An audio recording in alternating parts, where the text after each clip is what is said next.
Welcome to the first of the afternoon sessions and the first of the energy conversations here at Interchange. I'm Andy Clarke. I'm the Director for Integrated Transport at Costain, and I'm also Chairman of Hydrogen Southwest. And I'm joined by a lovely, great panel with Bob Moran from Deputy Director for Decarbonisation Strategy at the Department for Transport, Liam Lidstone, the Business Leader, Infrastructure and Engineering from the Energy Systems Catapult, and Jez Haskins, Strategy Director from Taylor Woodrow. So the format, we've all got a short presentation. We'll go through 4 presentations, and then I want you to think of some really good questions for the panelists.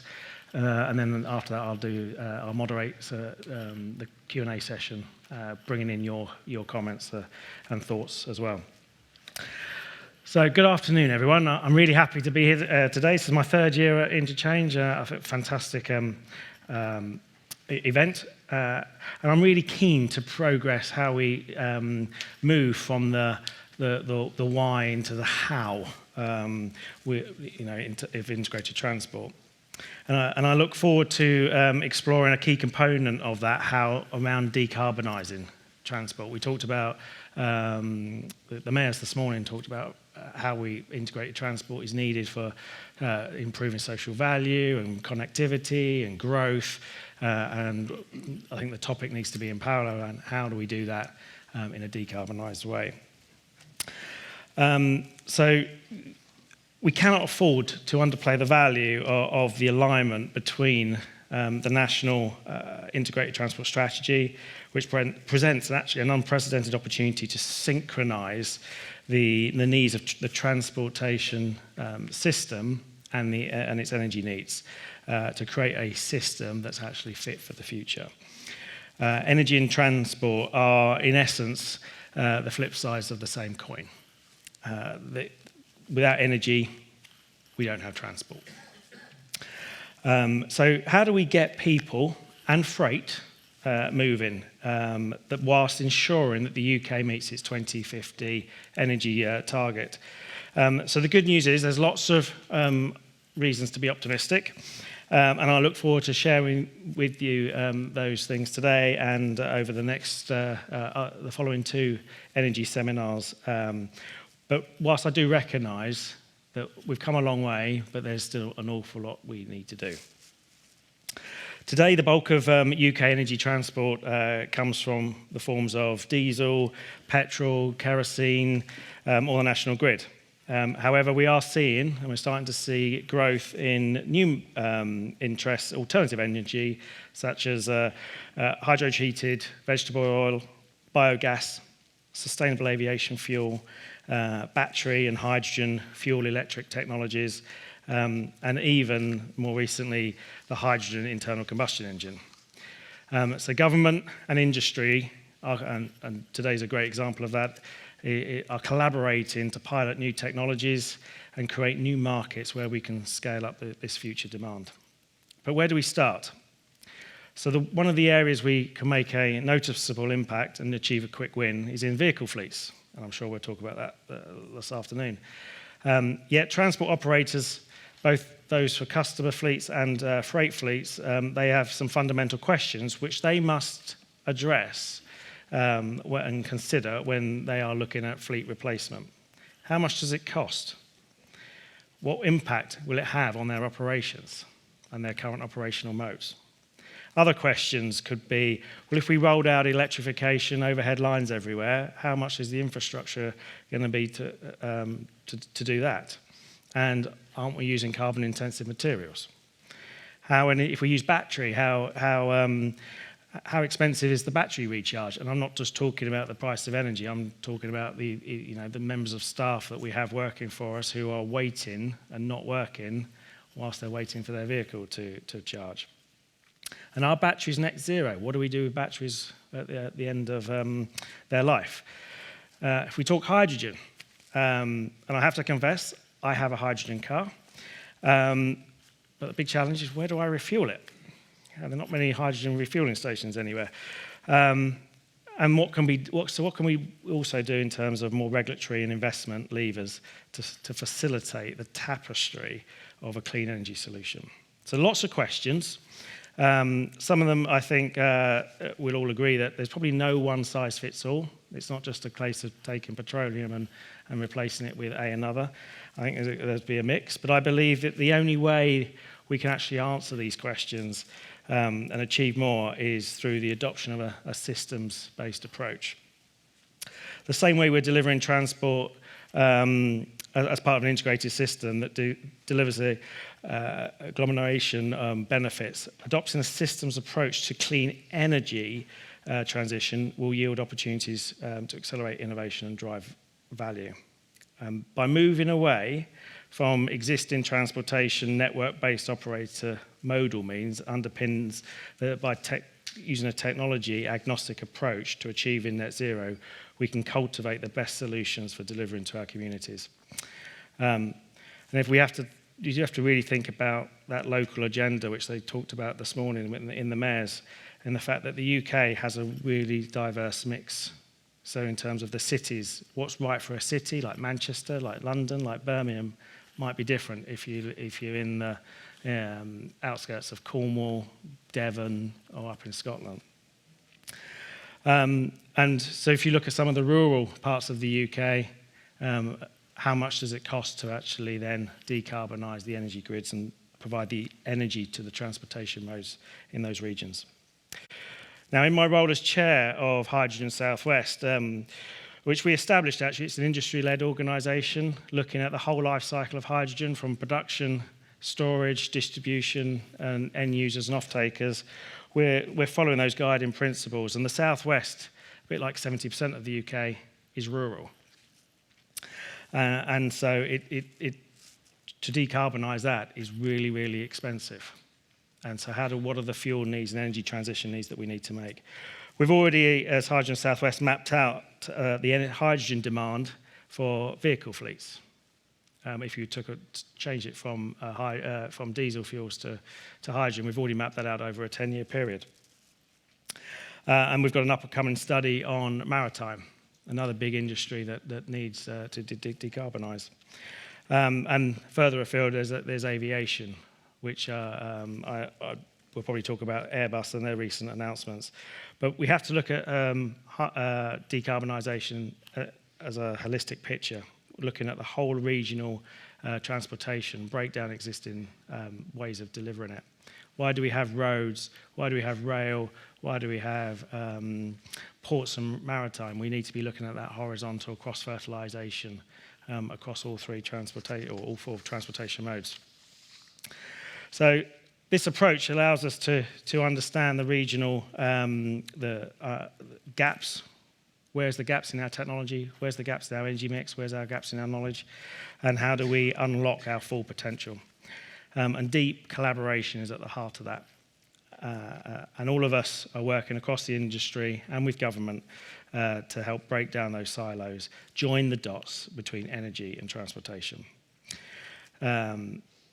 And by that, we can then create a greener and brighter future. So today in this session, I'm delighted to be joined by the panel. We'll be hearing shortly from each of them, and it's a great pleasure, first up, to hand over to Bob, who will talk us what the DFT are up to. Thanks, Bob. Thank you very much, Andy. Hello, everybody. There's no slides from me, so you'll just have to take pictures of me if you want to post something on LinkedIn, or maybe wait until I get some tricky questions about hydrogen combustion or airport expansion or something else later on in the panel. Andy, I think that was I couldn't write down all those questions that you had quick enough. Right, okay. Lots of familiar faces and friendly faces as well in the audience, but for those that don't know me, I'm Bob Moran, Deputy Director in the UK Department for Transport, where I lead on coming up with and then delivering the government's strategy for decarbonising transport. We were just chatting before the panel. I've been doing this for a few years now. I think it's coming up to 7. So there really is no escape in any of the Q&A. But essentially, I join up the activity that's going on, not just within the department, but across the entire sector, and make sure that the sum of the individual parts, so whether it be in maritime or in aviation or in light commercial vehicles, for example, adds up, and meets the overall needs of the economy, and that all of that activity in transport are delivering DFT, Transport Minister's objectives, and of course delivering the government's overall missions. 3 of the 5, particularly important. Growth, making the UK a clean energy superpower, and health as well, which is really something that transport has a huge role to play and a huge enabler there.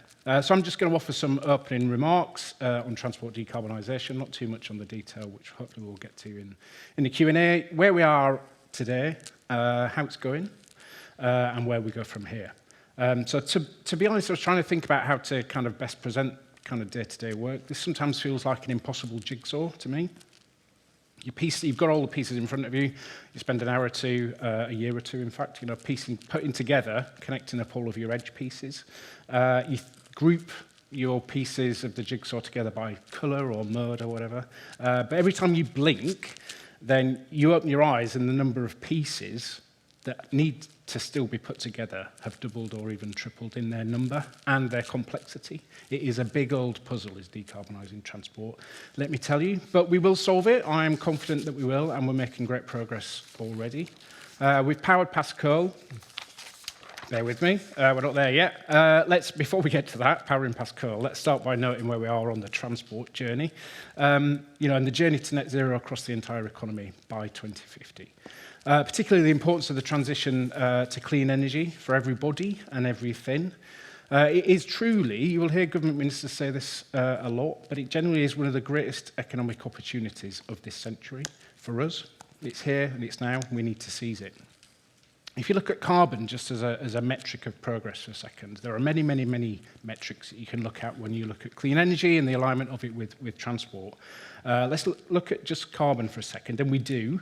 The UK has cut its carbon emissions in half since the introduction of the Climate Change Act in 2008. That's brilliant. That's huge. It's a massive achievement, and we've done that. We've gone faster and delivered more than any other major economy.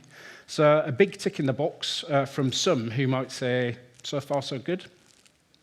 From others, then there may be a little cross in pencil saying, yeah, okay, but that's nowhere near enough, actually.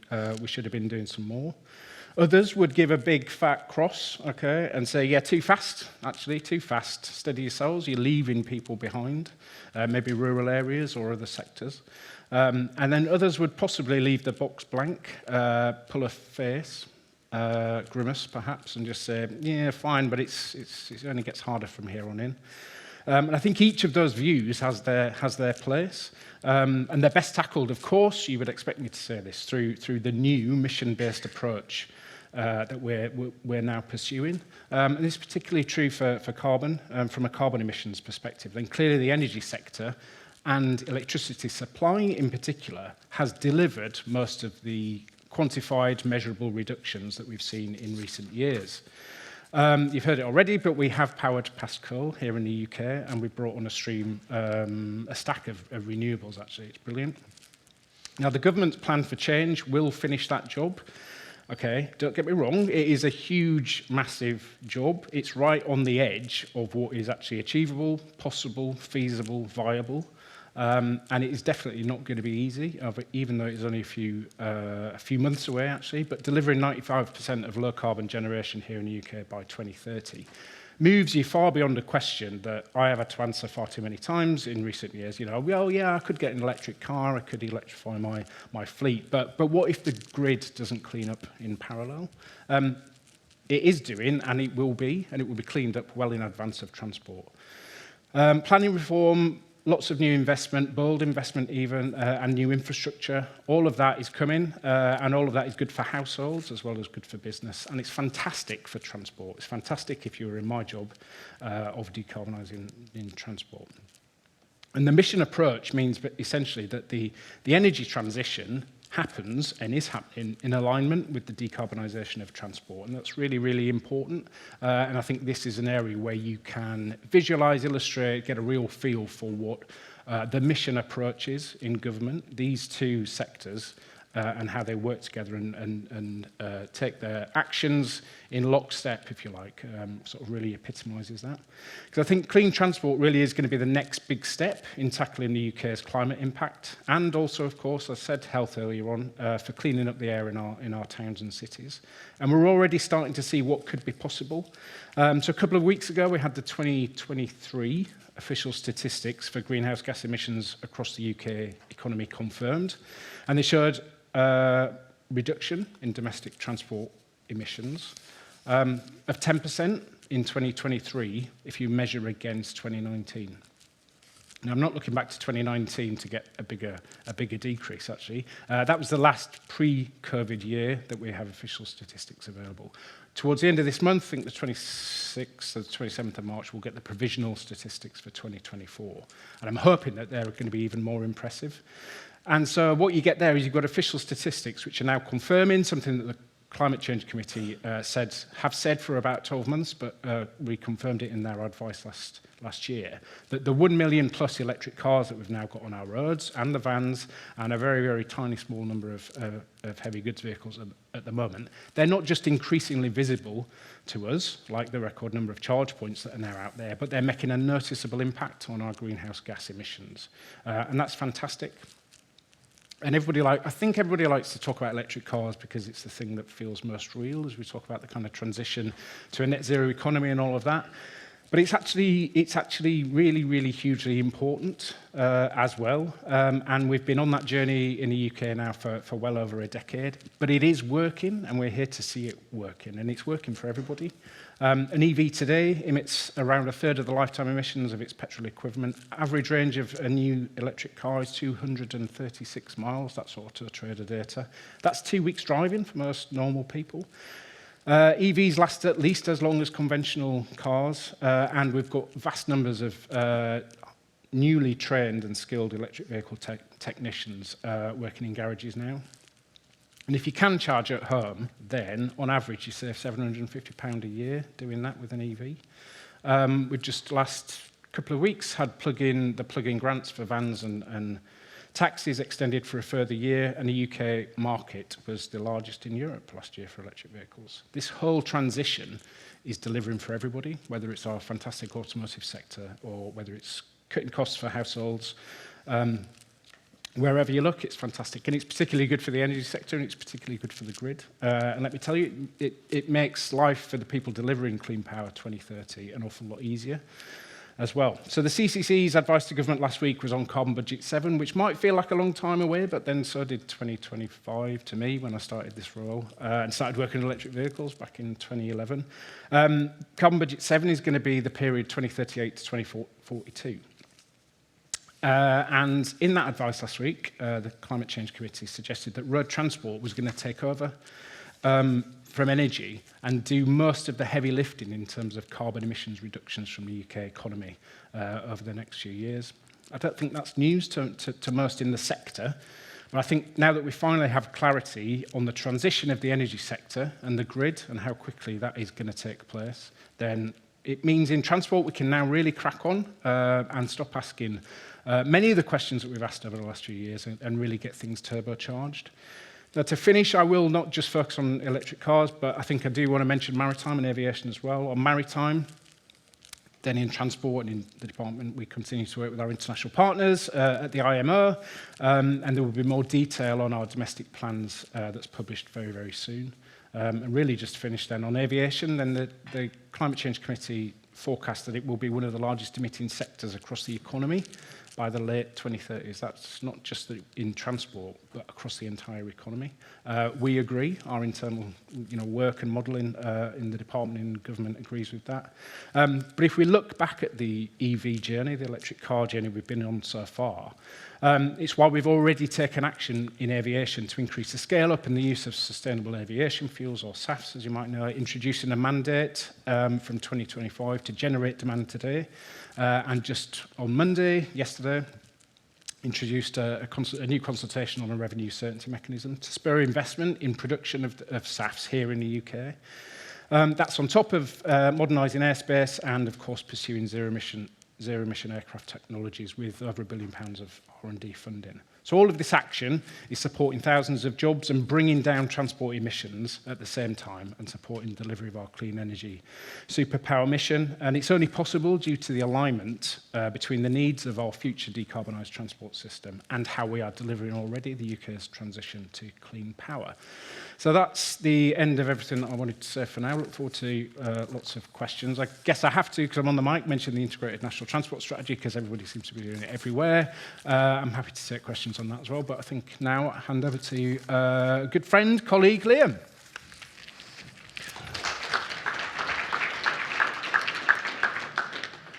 Thanks very much, Bob. So I'm going to talk to you today, this afternoon, about integrating transport and energy, and what that, hopefully that'll prompt some thoughts in terms of the Q&A that follows for the panel session. One of the questions to get is, if we're looking at potentially integrating transport and energy more so, aren't they actually already part and parcel of one another, the transport and energy systems? And to some extent, the answer to that question is yes. So if we start with taking the point of view of the energy system in terms of the sectors it serves, you can see from statistics here from 2023 from DESNZ that transport is actually the largest single consuming sector of energy in the UK.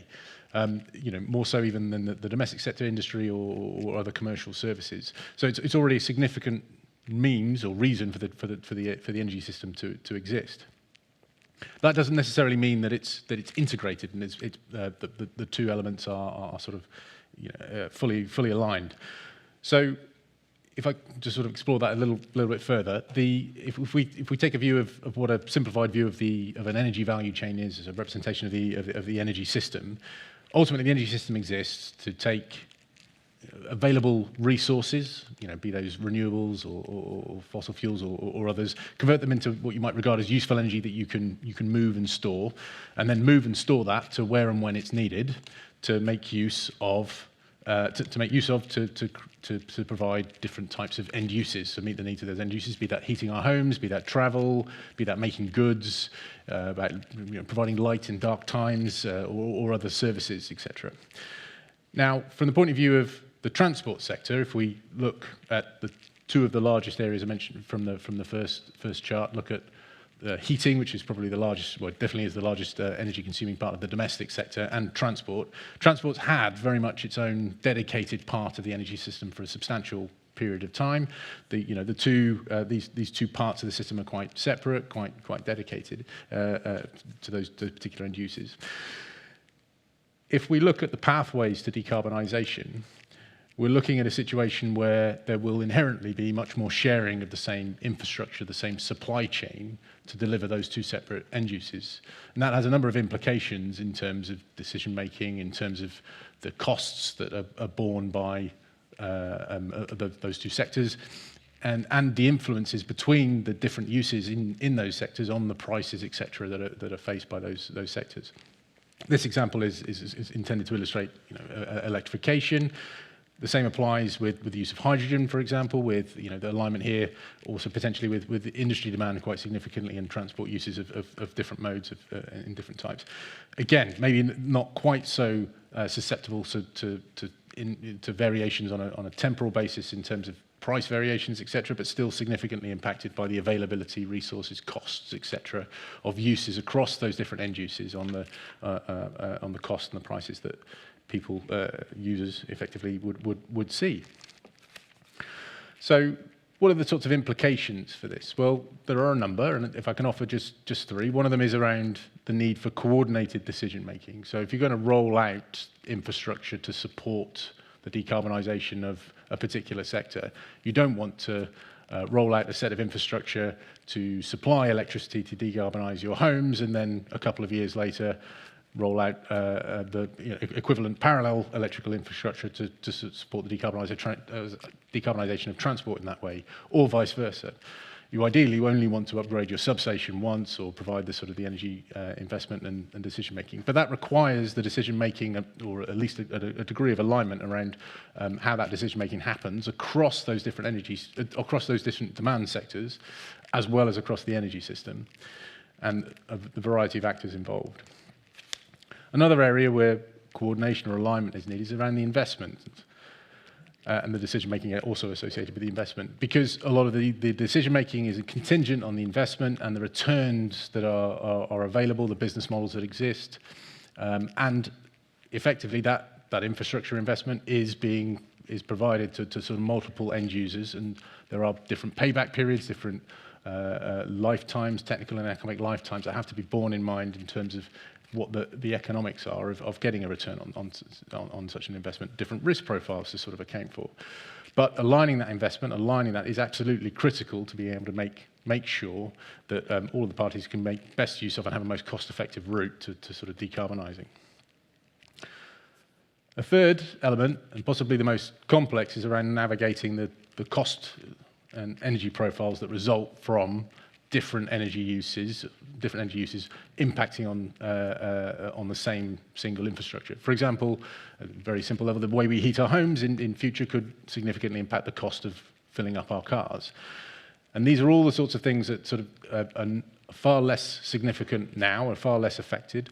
Yes, we have a situation where in the winter, heating oil causes increases in overall prices, affects diesel prices at the pump, but that's kind of on a year-to-year basis. Prices could vary on a second-to-second basis in future in terms of the actual costs that are experienced. Hopefully, consumers will be protected from that, from appropriate tariffs, etc., and subsidies. But that doesn't mean that there won't be impacts from costs of, for example, charging your vehicle and heating your home at certain points in time, and there may be, there are likely to be needs to try and manage that, to try and protect consumers from those costs, but also actually to try and provide them with an option that reduces costs and reduces the overall cost of decarbonising the energy system. So those are just three example implications for what might need to be considered when it comes to the integration of transport and energy. Now, this might seem quite fanciful as to whether you could even sort of take all these things into consideration. So I'd like to offer you a tangible example, and not even necessarily particularly recent, just from a few years ago. The UK government, Bob and colleagues, commissioned the Electric Vehicle Energy Task Force.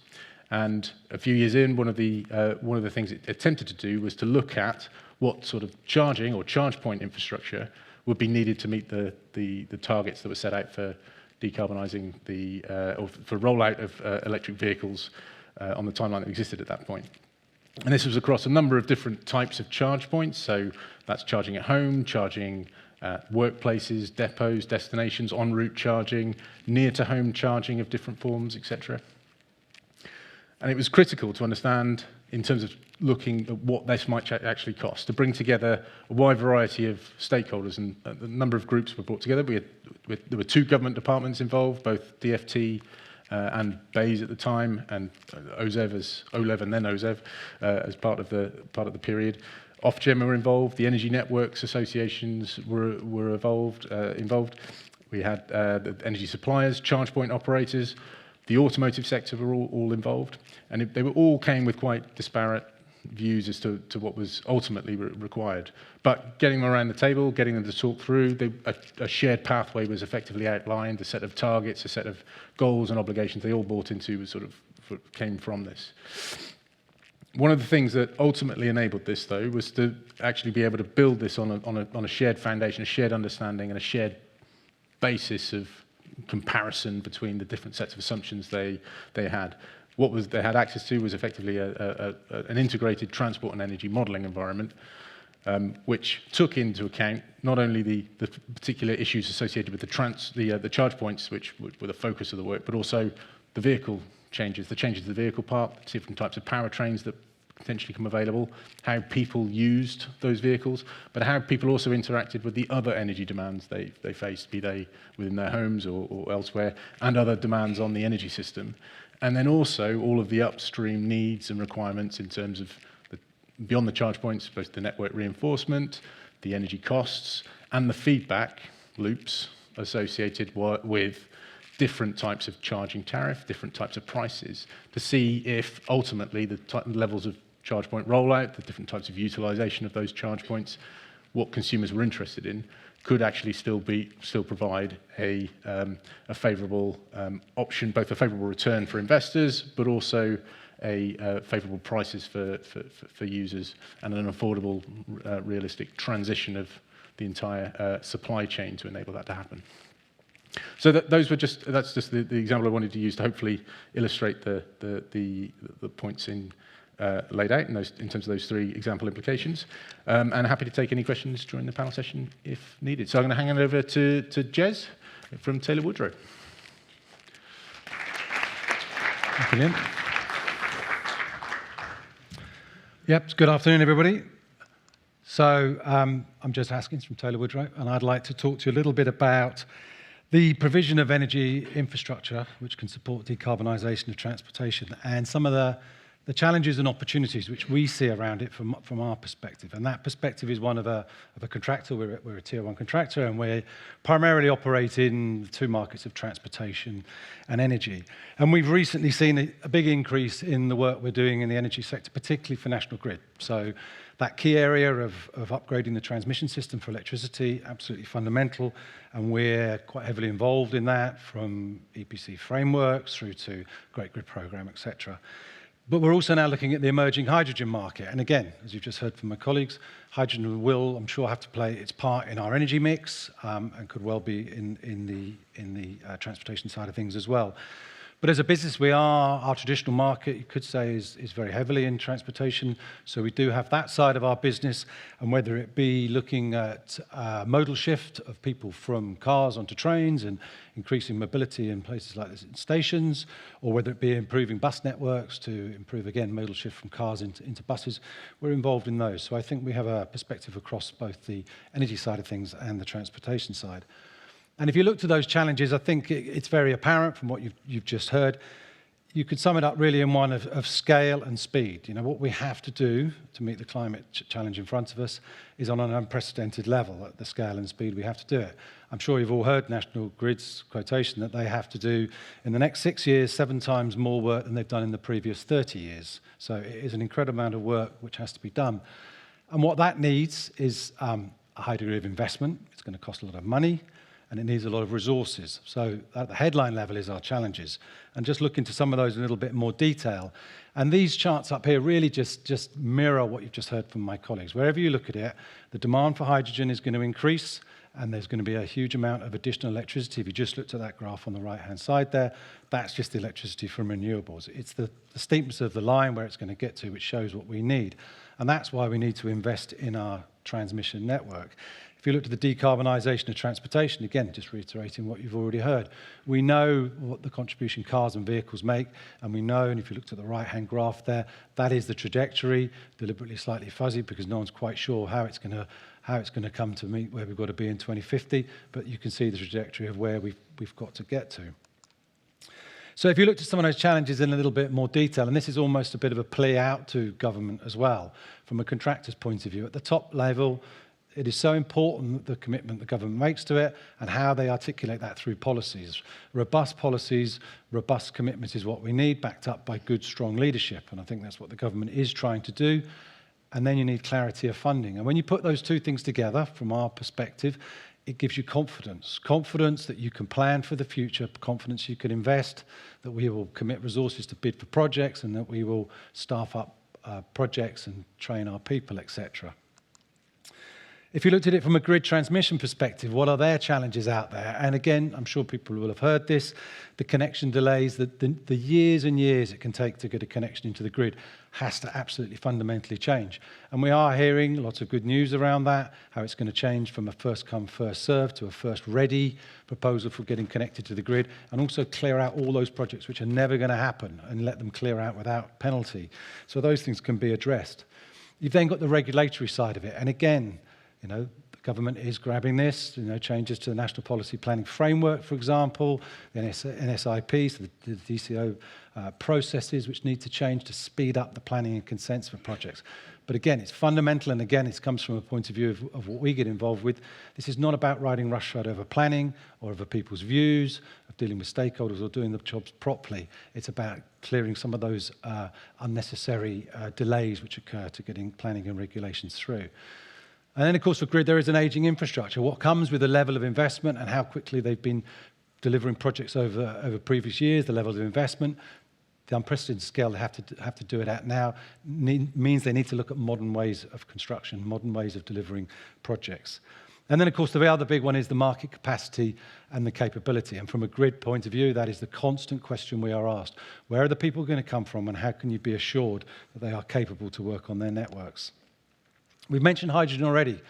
Hydrogen is a different potential market for us because we know with electricity, for example, that the demand is there. We understand electricity, we're starting to understand EV cars. With hydrogen, there isn't yet the demand there and there isn't yet the supply there. So both sides of that equation have to be equally stimulated. So you've got to support the demand side, but at the same time, no one's going to invest on the changing their factories, changing their burners over to burn hydrogen if they're not confident they can buy the hydrogen at the right price. So you've got to stimulate both sides of it. And again, a bit of a plea out to government, really. They have the potential to pull those levers. And I say to government, where you've made these commitments through the hydrogen allocation rounds, we've had round 1, round 2 is sitting there waiting to be approved. The government's got to get behind these things and commit to these things because hydrogen is going to make up part of our mix. You might debate how big a part of the mix it'll be, but it's definitely going to be needed. And then, of course, with hydrogen, we don't have that existing infrastructure. You saw Liam show the value chain there from production through to storage, through to transportation for hydrogen that doesn't yet exist. So I appreciate that it is a difficult one to crack, but that's why I would ask the government to crack on and move forward with hydrogen. If you looked at it from a contractor's point of view, the things which are our challenges, our issues out there, our energy system now is more disparate, it's more spread out. You know, you've got more solar farms for resistance spread over the country. You've got to look at the positions where energy is coming in now from the wind farms at the coastlines.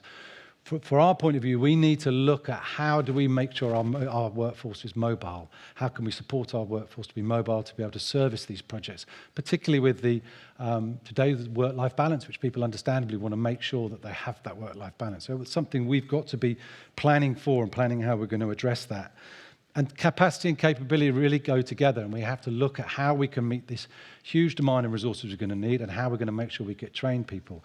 And one of the things we have to look at, because we cannot just be poaching from the same pools, we cannot just be robbing from one contractor to the next contractor their resources. We have to look at where we can get those resources from.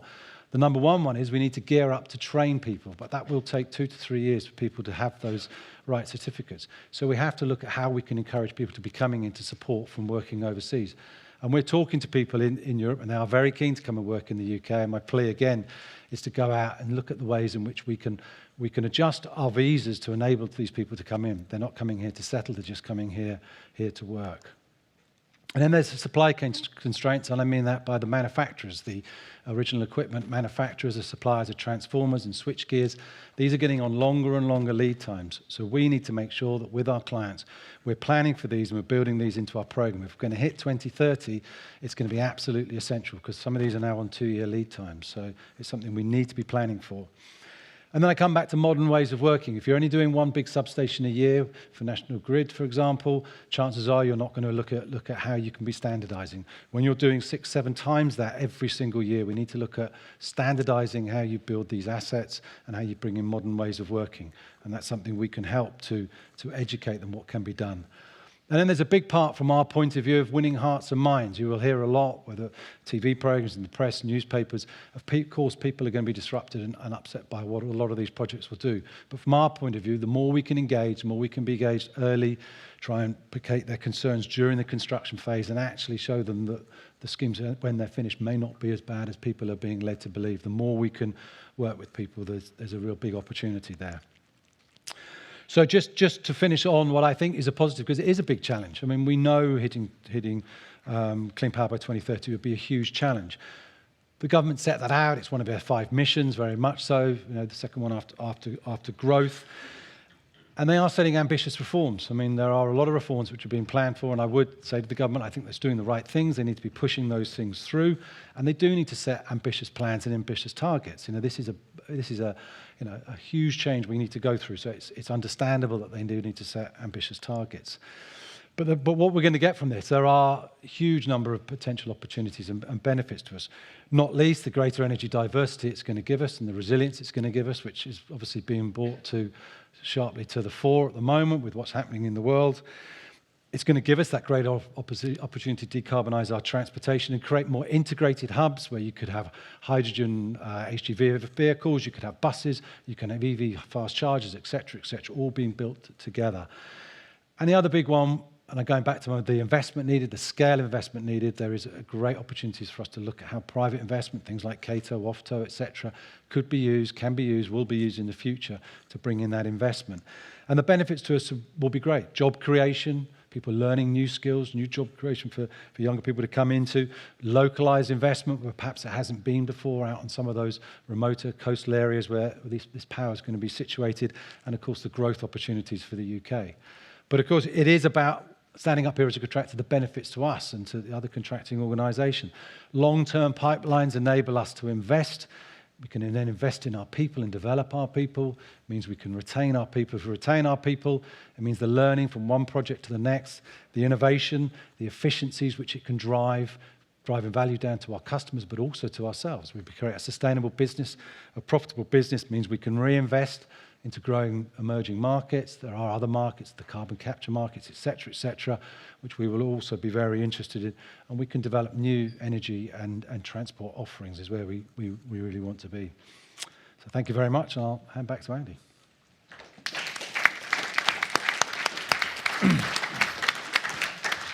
Thanks, panel. Thanks, Jez.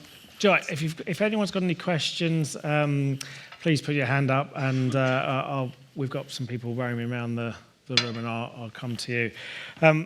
Great presentation. I've got whilst the audience are thinking of some questions, I've got my first question here is, well, great to see that the UK transport emissions are down 10% on 2019, but what does the panel think of the harder areas of transport that we need to tackle to decarbonise to get that falling quicker?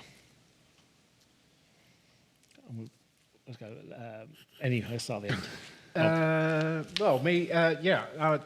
I mean, heavier transport, it's physics, yeah. So heavier transport applications, not just modes, are clearly the tougher nuts to crack. I guess I have to pick out aviation. As demand for aviation increases, then the urgency with which we need to get on and deliver some zero-emission flight and bring on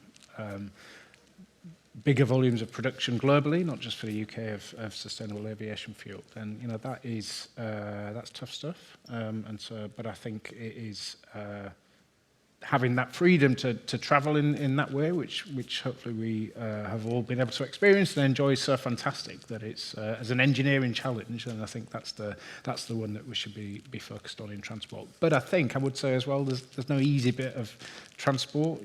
Simply increasing cycle infrastructure or something like that is also comes with its challenges. But equally that is important. But I think from a technology perspective, it's aviation.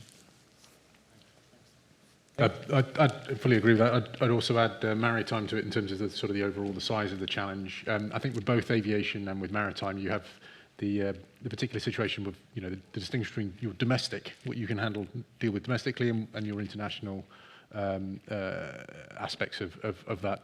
And just on the theme of the integrating the energy and transport side of things in relation to that, one of the things you have to sort of deal with in both cases is getting the decarbonised energy supply, be that your SAF for aviation or hydrogen for sort of short-haul flights, or other fuels for hydrogen-based fuels of some form for maritime, or likewise, is getting that energy to the ports and the airports to enable the vessels and the aircraft to be refueled. And in many cases, you have to account for the fact that those vessels, those aircraft they're not only going to go to one airport or one port, they're going to go to multiple airports, multiple ports. So the routes the decarbonised routes have to be viable. So that often requires partnerships internationally to make that a reality for a large portions of both of those sectors.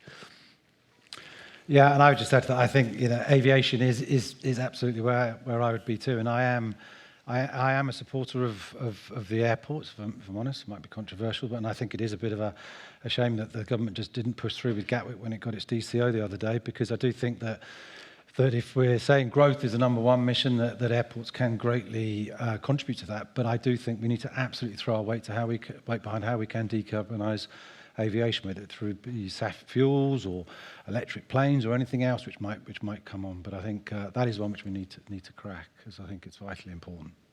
Brilliant. Okay, thank you. And so in terms of then, we've talked about some of the challenges there mainly around aviation and ports from point to point. Where do you think the quick wins are in sort of helping to accelerate that decarbonisation of transportation?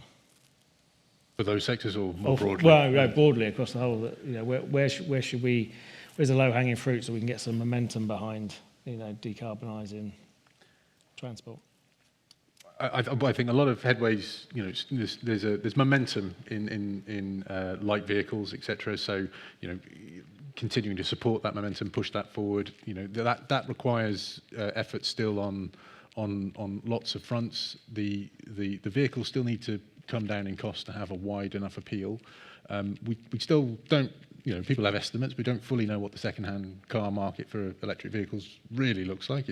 That's immature as a market as well, and that needs to be supported. But in terms of the energy infrastructure to support, even further uptake of electric vehicles, that needs to continue to evolve, and that also needs to factor in improvements to the energy tariffs that allow better integration of vehicle charging when there's far more vehicles on the system than there currently are, and that will require further evolution of, for example, there are smart tariffs of a form available, but they'll need to evolve and they'll need to become more advanced to accommodate the fact that there will be fewer gaps in which to move the charging around to still stay within the capacity constraints of the energy sector. Yeah, and I think going back to what I was talking about, in what we can do with increasing capacity in the grid. If we look at, and I have an electric car, but I haven't travelled in France with it, but I understand that 150 kilowatt, 200 kilowatt chargers are the sort of norm over in France. I was down in the West Country, couldn't get home, plugged in. It said 100 kilowatts on it. I was lucky to get 50.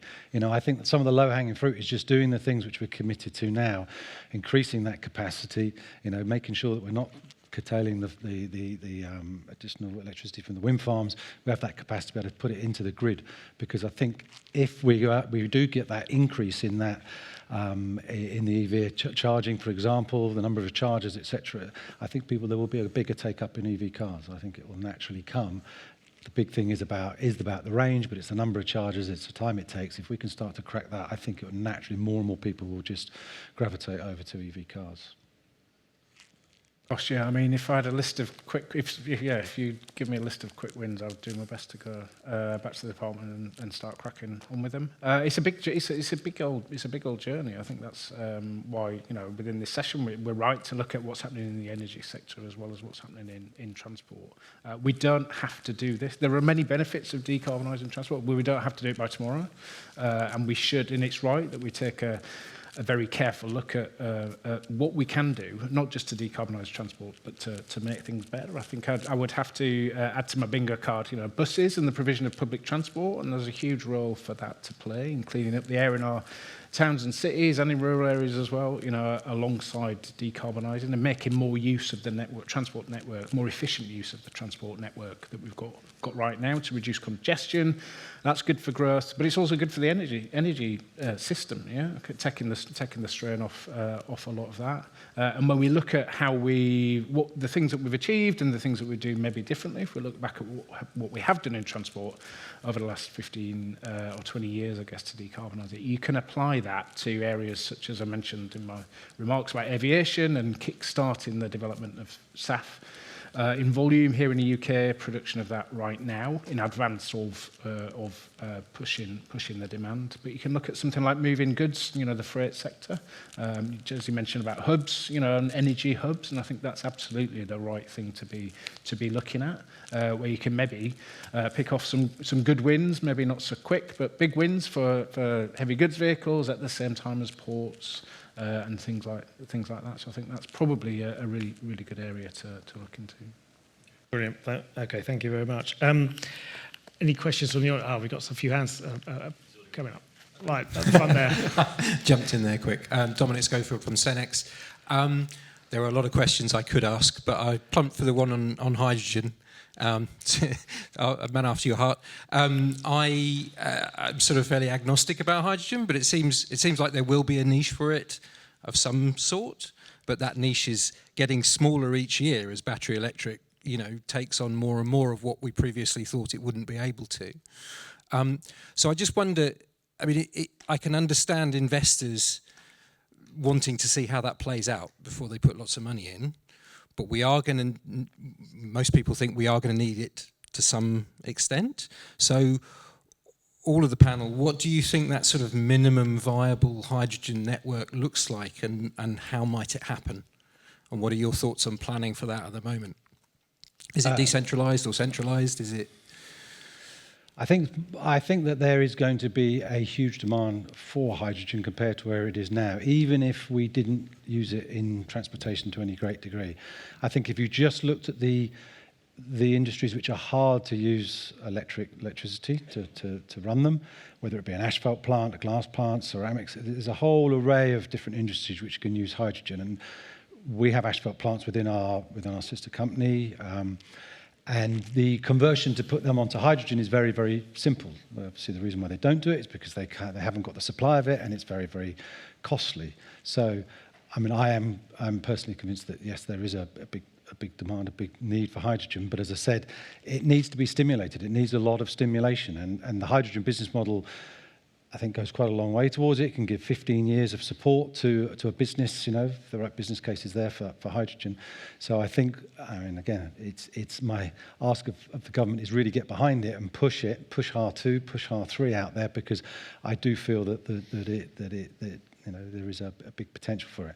And when it comes to transportation, I mean, I've met with JCB and I've seen their hydrogen combustion engine, and it's fantastic, and it is almost identical looking to a diesel engine, and they say, I think they build 45,000 engines a year, and they're probably building 50, 100 hydrogen. That's why they're 3 times the cost of a normal diesel engine. Once you get that at scale, and if the hydrogen can be built at scale, then I could see site vehicles, for example, very easily being hydrogen vehicles in the future, and in that also being long-range vehicles, HGVs, particularly if we do end up with energy hubs, where you've got large-scale hydrogen refuelling for HGVs, and they can run 600 miles between fueling, whatever it would be. I could see that happening. And I say that's why I personally think would love to see the government getting behind it now and pushing it hard, because I think it can play a major part of decarbonising wider than just transport, but certainly some transport. Yeah, to add to that, as when Hydrogen Southwest, we've done a report on the use of hydrogen in transportation, and we've looked at both the domestic market and the sort of the business end of transportation. And if you look at, Bob said it, most of the mileage is on 200 miles will be a last of 2 weeks for the domestic market, and that's heavily going to be driven by a battery sort of technology. But if you looked at then the HGVs or even some LGVs, where you're looking at the post office or the utility companies, the workhorses of the traditional transit van that's got a 3.5-ton weight, and they carry all the tools in the van and they go off and they're fixing the utilities in the ground. If you to use they've got a very efficient operation in the utility market, the waters, the gas, the electric market. If they were to convert their fleet today to battery electric, they'll need double the number of fleet and double the number of resources to meet the same operation and can keep the same service onto your property and to industry today. If they were to convert to hydrogen, it's about 95% of their current operations, because they've spent years perfecting their operation. And it comes down to the likes of, so I have a hydrogen car, and it is, I'll be honest with you, it is a nightmare to fill up. Right? I'm not no bones about it, but it takes me 3 minutes. So from a behavioural point of view, it takes you 3 minutes to fill up your car with petrol or diesel. It takes me 3 minutes, maybe 4, to fill up with hydrogen. Right? If I was to put it on an electric charge, it might be 30 minutes or 40 minutes. So if you then look at it from a business point of view, and you're expecting all your staff who have got fleet vans to go and charge them up in their lunch break, so as it doesn't affect their operation, that is a big demand on the grid at midday, 1 o'clock at lunchtime. Right, so you're going to end up with people wanting to charge throughout the day, and then so operations change. So I think you're right. There is a demand for hydrogen in pockets of the industry that we're not yet talking about. So those workhorse white van type territory and the HGVs. Yeah, just to add that. So just to sort of provide sort of slightly different perspective on that. So we do quite a lot of energy system analysis, look at how to sort of decarbonise the energy system as a whole.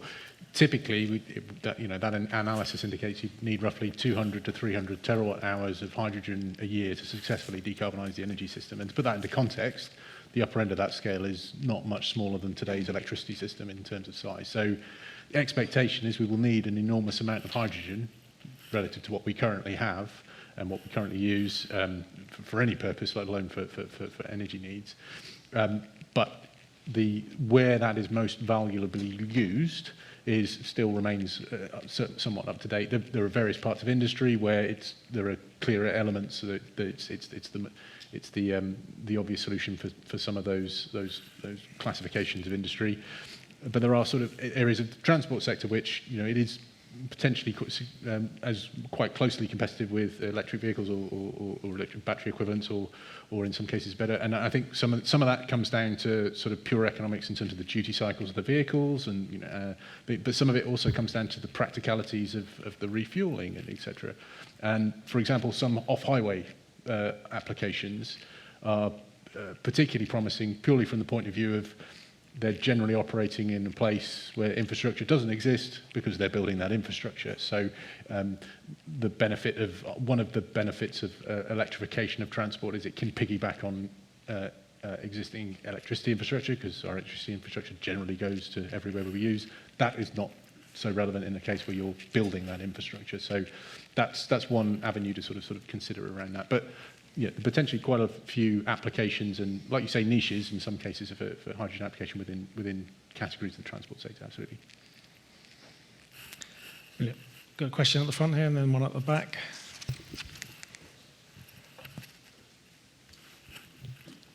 Thanks very much. Pete Dyson from the University of Bath. I think you all mentioned the importance of public engagement and communication. It'd be nice to hear from each of you about what you either have done recently or what you have coming up with respect to public engagement.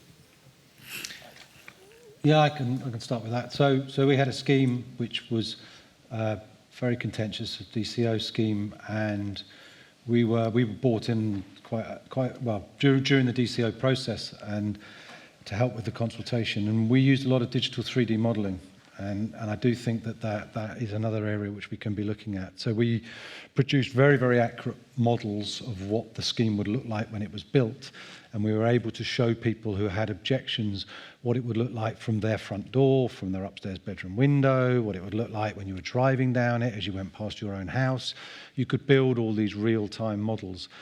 And I do think that and I'm not trying to put it down, that if someone gets a pylon outside their house, it's not going to cause impact, but I've also seen people complaining, that it's one which is 300-400 meters away. Do they really realise that the impact may not be that great? Yes, it's not be fantastic, but it's not going to be completely in your face, because when you do look, and there was a panorama program a few weeks ago, and when they drew up someone's complaining about a pylon. They drew a completely ridiculous picture of showing this pylon right next to a house, which that's not what it's going to look like, So I do think that there's a lot we can do, and that's what I'm saying, by engaging with people such as ourselves who are going to build it, and we can show them, genuinely what the models will look like, how it's going to be built. It can go a long way to winning just a few more of those sort of hearts and minds to get support for schemes. Do you want to go first? Yeah, hi Pete. Good question. Gosh, what have I done recently to? No, I think it's well recognised, and the current government are talking very much along the lines of bringing everybody together on this journey, rather than saying this is something that's happening to you. There are choices that people make. You've made the choice to buy a hydrogen fuel cell car as opposed to an electric. Battery electric or whatever. You could do that the next time round. You could still buy a hydrogen fuel cell. There are other choices. So I think engaging the public on this, not just around the kind of good stuff, but to ensure that people understand that this is something that we're doing and is underway, but there are still plenty of choices around there, is really important to the government. In transport, then we've got a fantastic series of public insights, and I think increasingly, rather than just looking at those internally in government, we're looking at turning that round and delivering some responses to it. I think I mentioned earlier on, quite glibly, the integrated national transport strategy, but actually we're at the beginning of a series of pieces of work that are beginning to engage decision makers in transport as well as users, and try to bring all of that together in a way that has been tried before, but hasn't been successful before. Hopefully that will be different. And understanding what net zero means in that context and what the benefits for everybody are, and I include passengers as well as goods and businesses, industry, the economy, within that journey on to decarbonise transport, I think is hugely important. So I guess that is a very long way of saying I think there are some good things coming publicly to help open up, I think, some of the discussion and the conversation around some of that. Yeah, I think to add to that and to take a different slant on the question is that we've done an awful lot recently in terms of an awful lot of options, as we talked about, to decarbonise transport. And actually, Jez mentioned it, where are those people coming from and the skills coming from to help achieve that with the new technologies or with the new transportation systems or the new, even if it's the new teams who are doing the maintenance and the refurbishment of the vehicles, of the electric buses or the hydrogen buses. So we've done lots of promotion recently to promote those skills. I think if you look at the UK, if we were to look at a decarbonised transport, I read a number that it's 100,000 people in this new technology, whether that be hydrogen or electric, are going to be needed for the UK to achieve its ambitions of reducing carbon in transportation. And so if we've got to get that excitement, and the people in the schools and the futures are still in the high schools. They're the people with the brains who are going to think about, how does AI and how does the new technology, how do we then grasp what we're doing and some of the challenges that we've got today, and how do we go quicker? Because at the end of the day, we haven't got time to sit around and ponder. We've got to sort these problems out, and it's down to us in this room to solve them. And how do we do that? We're trying to encourage the future generations to join us in that challenge to decarbonise. There's a question at the back. Glenn Lyons, Mark MacDonald. Thanks very much, first of all, to the panel. The question I've got relates to S-curves, the diffusion of innovation. Very encouraging to hear, of course, about battery electric vehicles, Bob, and what's being achieved there, and I think that's commendable. I just want to draw your attention to, if you've not seen it already, colleagues of mine from University of Leeds in the west of England did some seminal research very recently that was published looking at international travel survey data for residents of England. And what they found was that international travel, mostly aviation, makes up 59% of the combined emissions from travel by residents of England. So the average resident of England makes several hundred trips domestically and makes between 1 and 2 trips on average internationally. Now, you've all commented on aviation, but in terms of the diffusion of innovation, the S-curve, I think we can see that happening with EVs. We can still see the difficulties with that in terms of the pace of change. But what's the panel's view on the level of risk we're taking with belief in an S-curve for aviation when official figures don't seem to reflect the massive extent to which it's currently contributing? And this was data from 2017, so it will have got worse rather than better given aviation growth and the reduction in domestic emissions that Bob referred to earlier. Thank you. Great question. Liam? Well, I can start off if that's helpful. So I think if for any S-curve for aviation, we're very much at the very beginning of a curve. So there are steps being taken by both the aviation industry and the energy supply industry to sort of support that around what the options are might be for different types of flight categories or categories of flight. And the solutions, or the viable solutions, are still in some case, some ways off in terms of being implementable. Certainly for the very long haul flights, the international ones, which will probably make up probably 90% of the emissions within your 59%. So that's probably going to be one of the most challenging areas to viably decarbonise. But the majority of the effort in that sort of area, that sort of category of flight, I think is currently focused on sort of sustainable aviation fuels, and that requires further support as well beyond the energy sector in terms of sort of the life cycle emissions associated with the production of those fuels as well. Again, that's relatively early in the sort of development stages, but progress and effort and investment is happening in those areas. So we can be optimistic, I hope, that it'll progress well. You're going to make me answer. Glenn, thank you. Hello. Thank you for flagging that. I had seen it, and it is good work. Look, I mean, what can I say on this? I'm an engineer personally. I'm an engineer. I'm a technology optimist as well. I think aviation can be decarbonised. Fundamentally, that's a personal view. I think it can be done. Do I want to see it being done a lot faster than it appears to be at the moment? Yes, I do. And I think in that, I particularly look at zero emission flight. You know, I'm not just looking at sustainable aviation fuels, but looking at, I really want some of that really fantastic stuff to come through. And if I look at S-curves and technology development and things like that, I do, you know, the electric car, as I said earlier on, the electric cars is an easy place to have a debate around net zero and the economy and global trends and all of that kind of stuff. But a lot of what has happened there is a lot of what people have predicted would happen, and is a good pointer for others. So I think about what can be achieved, you know, kind of domestically, in terms of aviation, and particularly what we might be able to do here in the UK. You know, I think we should use that as a positive to spur innovation and really make an opportunity out of that. To be honest.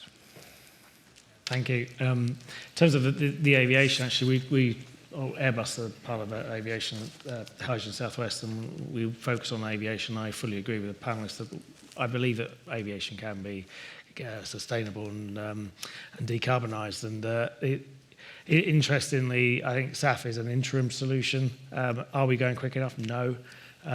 So there's far more we can be doing there. I think Airbus's announcement last week around the deferral of a zero-emission aircraft, we're using hydrogen. Disappointment, but actually it's disappointment on us, really, looking at the infrastructure side, because it's the infrastructure that's not keeping up.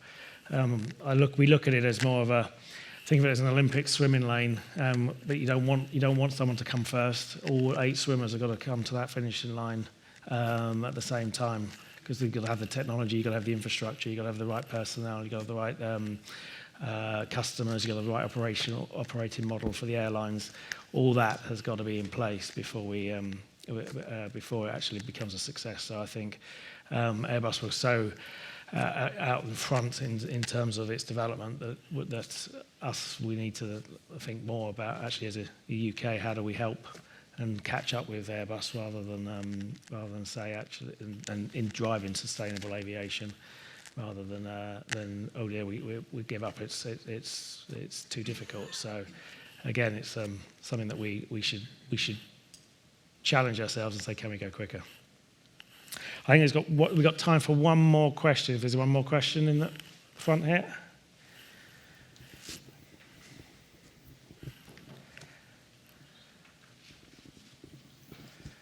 Hi, Lucy Cox. I'm from the Midlands Highway Alliance. It's more around recruitment, this question, but obviously the construction industry, we're seeing a massive decrease in people coming into the industry and people remaining in the industry. How are we getting our young people excited about the new stuff coming in? And obviously we want people to transition from the old ways of construction into the new ways as well. Jez, want to start? Better start with me on that one. Yeah, that's a brilliant question. Yeah, and one we are absolutely, we've got to be focused on. I think I think it's in a number of ways we're trying to do it. One is to get into schools much earlier to try and make sure that we show people, young people, the opportunities in construction, because it isn't anymore, muddy boots out on the ground. There are so many different roles you can take working in a construction business now. I mean, we have environmental, ecological, we have our own internal design teams and temporary works. We've got people who do nothing but digital, people who work in nothing but AI now.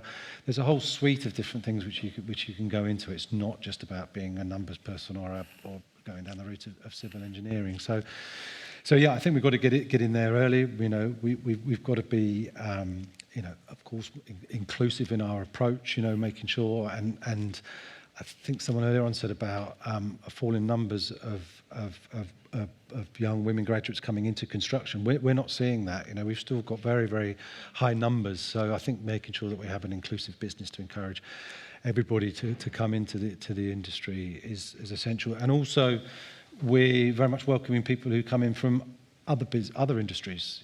People who have worked in, either things which would relate to construction. I'm thinking about people who come out of something like the closure of the Port Talbot Steelworks, for example. You've got people there who've got very, very transferable skills, which we can easily just reacclimatise them into our business. So yeah, we've got to be creative, we've got to be encouraging, we've got to show what a great place it is to work.